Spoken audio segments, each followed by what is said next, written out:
James and Jennifer are on our side too. Besides, they'll be gone soon."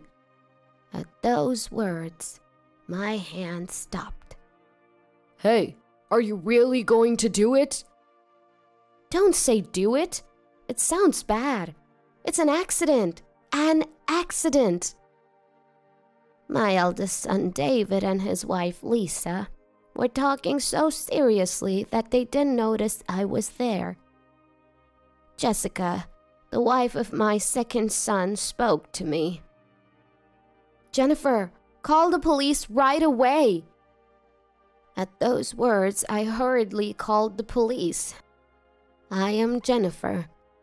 I turned 71 last month. I have dedicated myself to household chores without working outside, spending 50 years with my husband James. Thankfully, we have had a joyful time. We were blessed with 2 sons. It seems ordinary, but I think it's a very happy thing. James is the second-generation president of a small wholesale company. He took over the company founded by my father-in-law 20 years ago. Blessed with customers, the business is going well. Now, our sons are working in my husband's company as executive directors. My eldest son David graduated from a famous domestic university. He's always been an excellent student, praised by his classmates' mothers. I was proud every time I attended a class observation. He studied hard even after going to college and graduated as valedictorian.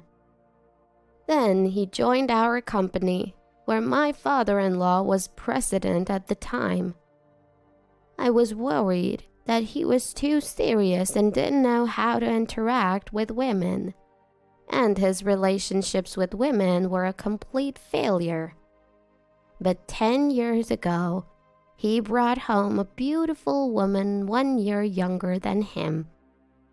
From what I had heard, she didn't seem to come from a wealthy family, but she always smiled at me and gave me gifts on birthdays. Living nearby, she often brought me food, saying, "Jennifer, I made too much." I found her to be a kind, thoughtful, and intelligent woman. They didn't have children, but I loved David and his wife very much. The problem was my second son. My second son, Daniel, was not as good at studying as David, but he seemed popular with girls, and during his college years, he was always with different girls. He barely graduated, and instead of joining my husband's company, he rebelled and joined a general company. There he met Jessica, a woman of the same age, and married her. Jessica, unlike Lisa, was unfriendly and kept our relationship to a minimum. She was very formal, giving gifts on Thanksgiving and Christmas and regularly coming home. But she seemed to want to keep her distance from us. She didn't want to live near our house and bought a condominium in the next town. Above all, I couldn't feel any warmth in her flat tone of speech. Daniel worked in a general company for about 10 years, then resigned and joined my husband's company. But he's free-spirited even in the company. My husband and David seem to have trouble dealing with him. But even such a son is dear to me as a parent.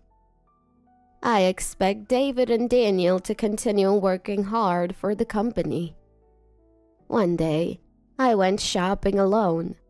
Spring is coming soon.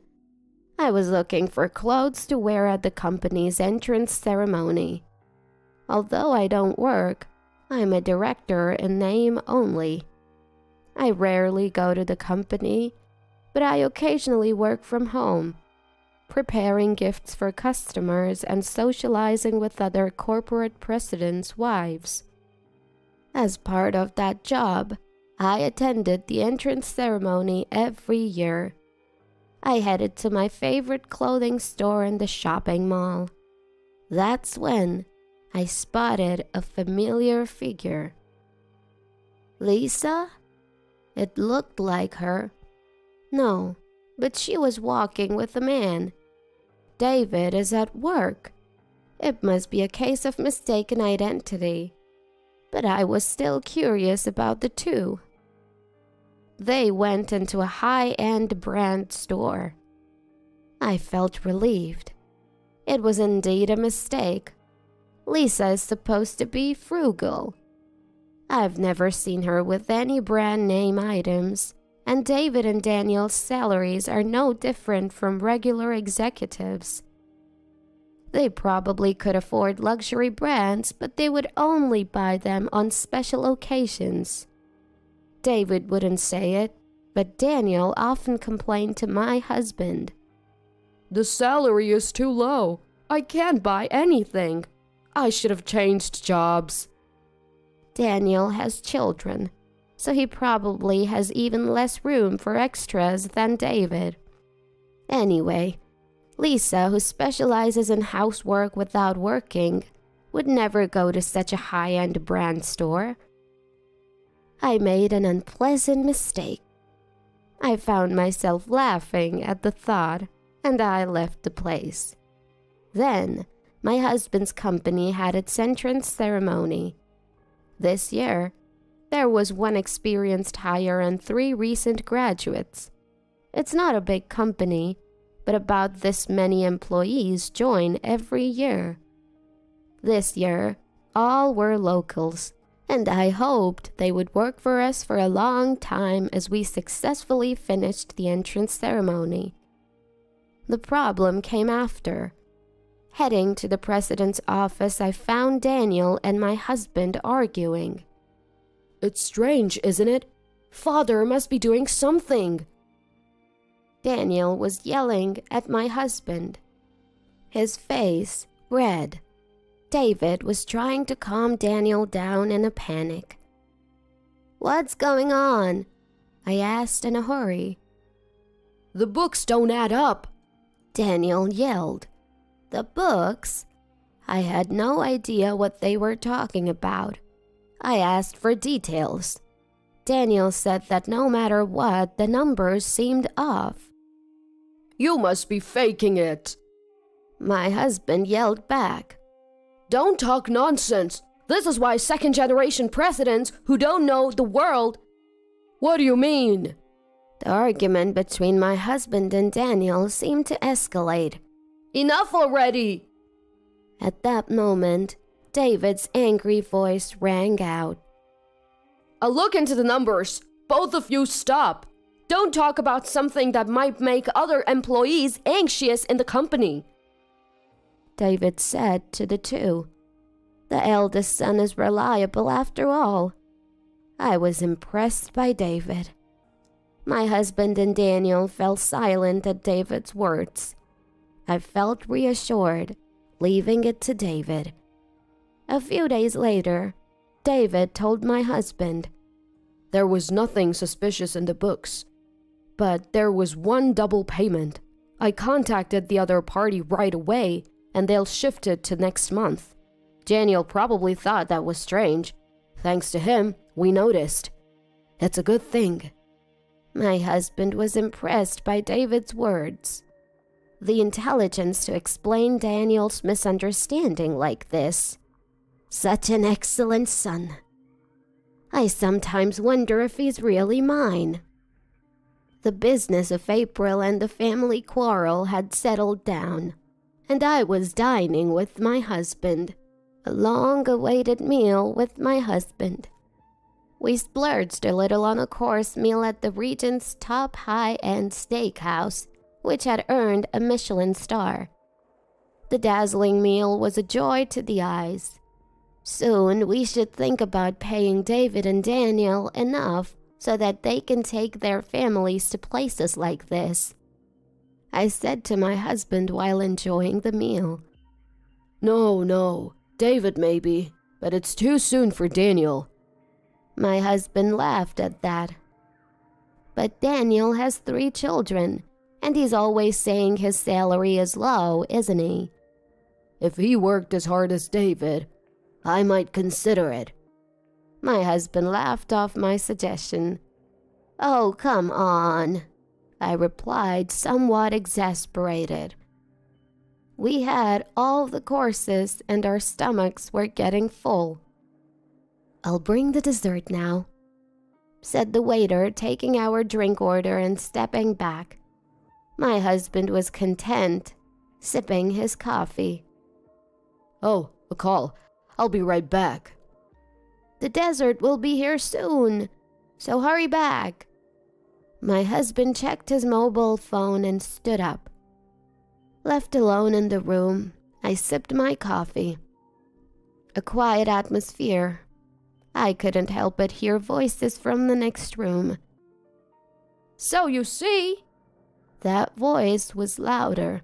At the same time, it seemed like a voice I had heard before. "Calm down, we're just saying we'll watch the situation for now."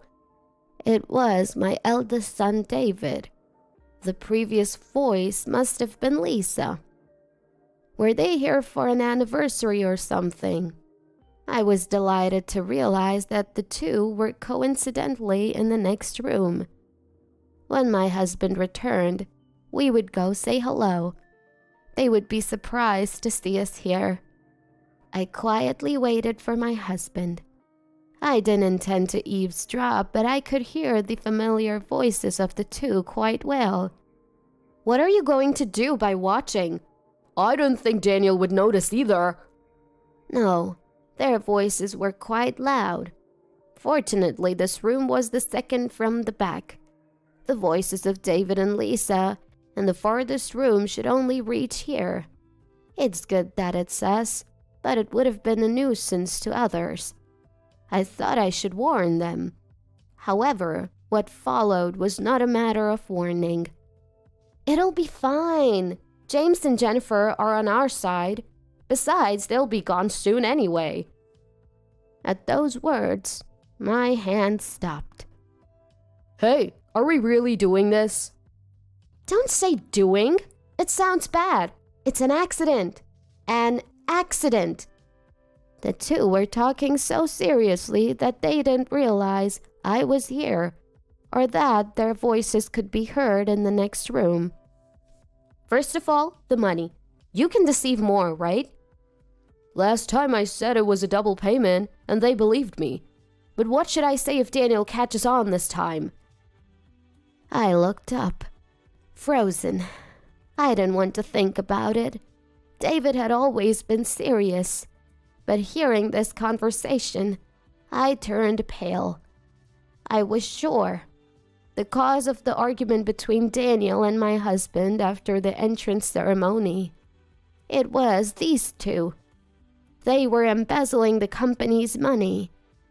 I called my husband with trembling hands, but he didn't answer. Perhaps the call was taking too long.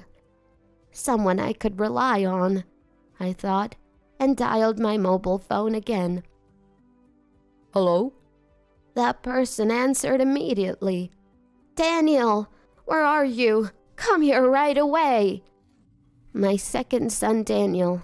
He must have noticed my panic. He said he would come right away and hung up.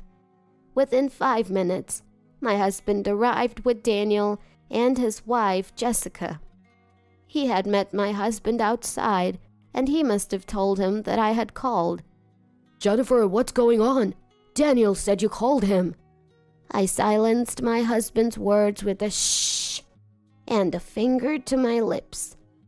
The ice cream dessert that had arrived while my husband was on the phone was already starting to melt. I quietly pointed to the next room. The three exchanged glances. They quietly sat down and focused on the voices coming from the next room.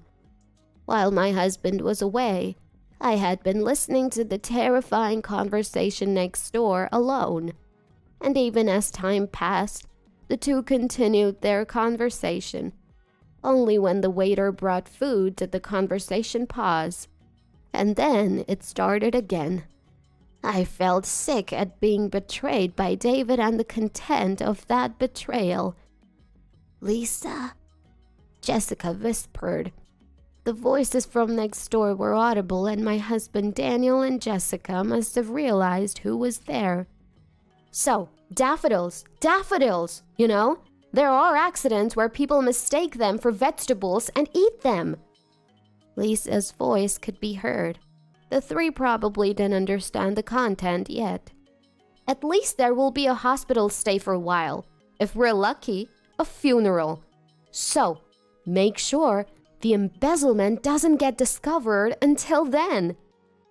Daniel let out a small, "What?" "So if that is the case, we can wait and see, right?" David's voice was also heard. It was the same conversation over and over. "No, we can't stop the money." At Lisa's voice, David said, "If they find out, they won't hand over the company to me." "It's impossible. There's no way they'll find out. Or rather, before they do, right?" The conversation must have seemed serious. Jessica quickly activated the voice recorder on her mobile phone. My husband said nothing. Silent. Daniel was trembling with anger. "Before they find out, daffodils. So that's why they were planted in the garden." "Yes, that's right. I've been bringing in my cooking, and they seem to like it. So even if it tastes a little off, they'll eat it, saying, 'Oh, I messed up.'" I understood the two's plan and their hidden faces. "What should we do? We need to feed them plenty. How much insurance money do you think they have?" Lisa's cheerful voice was followed by loud laughter. "Knowing father, he's got a lot on it. Finally, I'll be the president. It was worth obeying them all this time." David's triumphant voice. Daniel stood up in anger. My husband said nothing to stop him. "No!" It was Jessica who stopped him. "Why?" I said to Jessica. She was heartless. She hadn't been deeply involved with us, so it must have seemed like someone else's business. But Jessica calmly said, "If we confront them here, it will play into their hands. Surely Jennifer and James will be swayed by David and Lisa." My husband and I fell silent. "So what should we do? They're trying to poison father and mother," Daniel said. To that, Jessica replied, "It's okay. We have evidence. So, Jennifer, please call the police right away." "Huh?" I flinched at those words. Wasn't calling the police going too far? "This is outright embezzlement, and they're trying to put those two in danger. It's a crime. If we leave it like this, Jennifer and James will be at the mercy of those two." But Jessica's words made me realize, that's right, if we continue like this. The thought sent shivers down my spine. I hurriedly called the police. Jessica explained the situation to the waiter, asking them to slow down the service to the two and make sure they didn't escape. And she also apologized for the inconvenience. If she hadn't been there, Daniel and my husband, with their heads hot with anger, would have stormed next door, and I, drained of all energy, would have forgiven the two without doing anything. After a while, we heard the sirens of police cars. Hearing that, Jessica went outside to guide the police. The three of us were told by Jessica to wait in the room, as we probably wouldn't be able to stay calm, so we decided to do so. We heard Jessica and the police's voices, and then they opened the door to the next room. What is this?" Lisa's voice was heard. "Jessica?" And the two seemed to have noticed Jessica. "David, Lisa, I've heard your conversation. I thought it necessary, so I called the police. Let's talk at the police station so we don't cause trouble for the restaurant." Jessica's calm voice had never sounded so reliable. "What are you talking about? We were just having a normal conversation." "Yeah, what will James and Jennifer say when they find out about this?" The two probably thought Jessica did this on her own. They mentioned our names and resisted loudly. "You're trying to frame David by calling the police because Daniel can't become president? Don't take it out on us." Lisa said that. Hearing those words from next door, my husband stood up. "Father." Daniel looked at my husband. The battle was still going on in the next room. "For now, let's move." Jessica's voice. Following that, "Can we ask you to come voluntarily?" the police officer asked the two. "Voluntarily? No, I'm not going. I haven't done anything wrong." Lisa said that. "Yeah, that's right. There's no need to go." David's voice was also heard. "Is that so? I thought you might have an excuse. Well, we're going to the police station now to submit a report. Shall we go?" Jessica said that. She must have spoken to the police officer. The two didn't seem to feel any remorse. We had to go to the police station ourselves, so we stood up. I stumbled a bit. Daniel supported me. "Mother, are you okay?" "Yes." Daniel had become quite reliable, though. He had been through a lot. We left the room. In the hallway were police officers, probably calling out to the next room. David and Lisa must have been in the back. "Mother, are you there?" David shouted as if he could hear us, probably having just realized we were there. His voice sounded frantic. "If you want to make excuses, I think you should come with us. Next, the police will come with an arrest warrant to pick you two up." Jessica calmly said that. The two seemed to have stood up at her words. I had completely forgotten about it in shock, but Jessica had taken care of the bill. And so, David and Lisa were taken to the police station in a police car. We followed them in our car. When we arrived at the police station, David and Lisa, who had arrived earlier, seemed to be appealing to the police, saying things like, "It's a misunderstanding," and "It's Jessica's mistake." We could hear them from outside the room. Another officer guided us to a separate room. There, I told everything I had heard earlier, about embezzling the company's money, and about preparing daffodils to feed us. As I spoke, I became frustrated and started to cry. The officer was considerate of me. My husband also embraced my shoulder.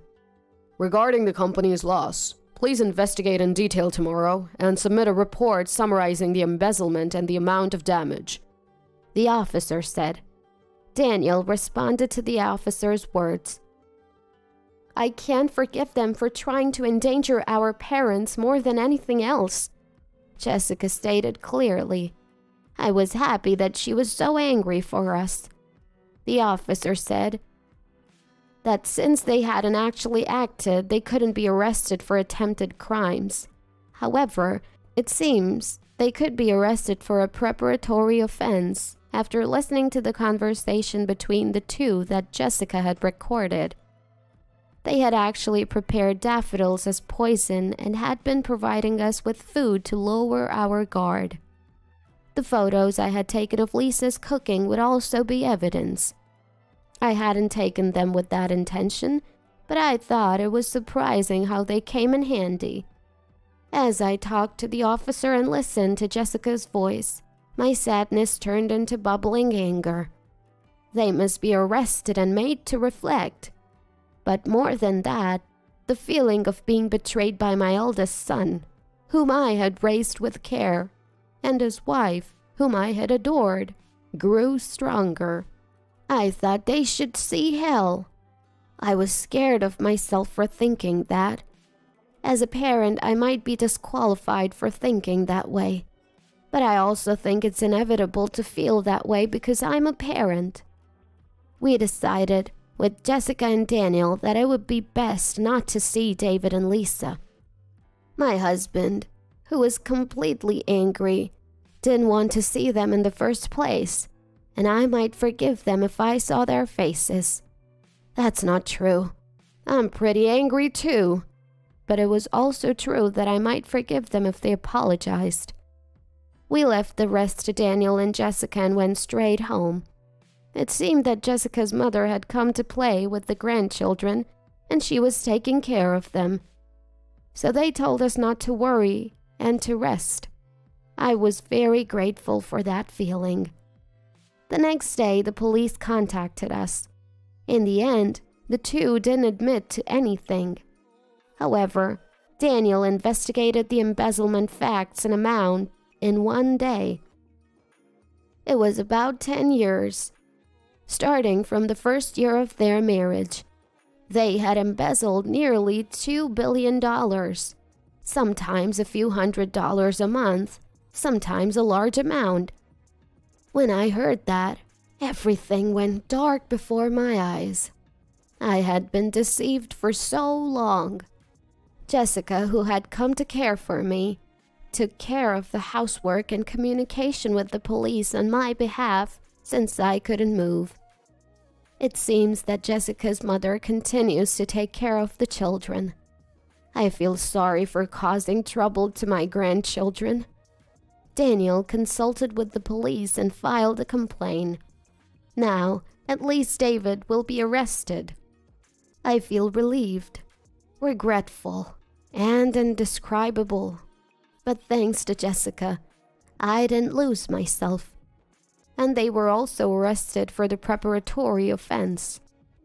The planted daffodils in Jessica's recorder became irrefutable evidence. The two of them stuck to their claim of knowing nothing. They seemed to have no intention of reflecting on their actions. For the embezzlement, Daniel filed a criminal complaint against David and Lisa. It seemed that the embezzled money was being given to a man named Toshin, a club waiter whom Lisa was supporting. Did David know about this? If he knew, he's a complete fool. During the trial, Toshin was called as a witness. My husband was going to be the next president, so the money was good. I really didn't know it was embezzled money, and I have no feelings for her beyond being a customer. Just a customer. At Toshin's words, Lisa became frantic.